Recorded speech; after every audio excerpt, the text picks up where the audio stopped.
I'm actually Varner. I'm Faisel Syed. And I'm Kathryn Syed, and we are senior residents of the Family Practice Residency Program at Midtown Medical Center in Columbus, Georgia. When I am asked that question, the first thing that comes to mind is a very memorable patient experience. And I don't know if you guys think of anything similar to this, but I had the pleasure of working with Dr. Curran during my rotation, and one of the first patients that I saw with him was a gentleman who had suffered a bout of acute closed-angle glaucoma, and luckily when he went to the emergency room, they quickly were able to detect what was going on, and he was immediately referred to West Georgia Eye Care, and he was seen the same day that the problem occurred, and they were able to save his vision.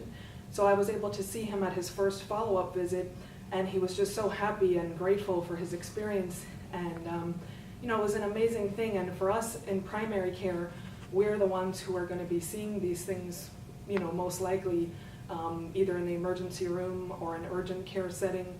And just to be able to quickly do a few screening tests to pick up, is this an emergency? Do they have risk of losing their vision? And, do they need to be seen immediately, or can it wait a day or two? It's just really, really important for us. And actually, the way for this particular problem, acute closed-angle glaucoma, you can do a simple test with a pen light. So that's just so valuable for us, because most people carry a pen light, when you're in a primary care setting. So that for me is really a memorable experience. Yeah, of course, most of us, we all see the world, through our eyes. Our vision, it's just so important. And doing primary care, or like with me and my wife, we'll be doing community health.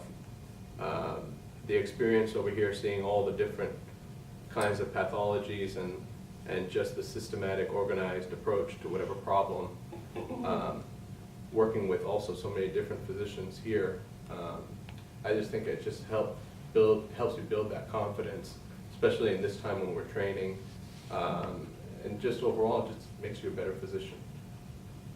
And I'll be working in inpatient care, so one of the things that helped me was becoming comfortable with all the physicians here, being able to just call them and say, hey, I've got this, what do you think? We've done that from the ER, and they'll drive over or take the patient in their office right then. So having that good relationship, and they're always available for curbside, that's free information and helpful to us. And then like Katie said, just knowing when something's urgent and when something is not urgent. This rotation kind of sets you up for that. You see a lot of different diseases, and so they help you establish a knowledge base to know what's serious and what's urgent and what's chronic and not.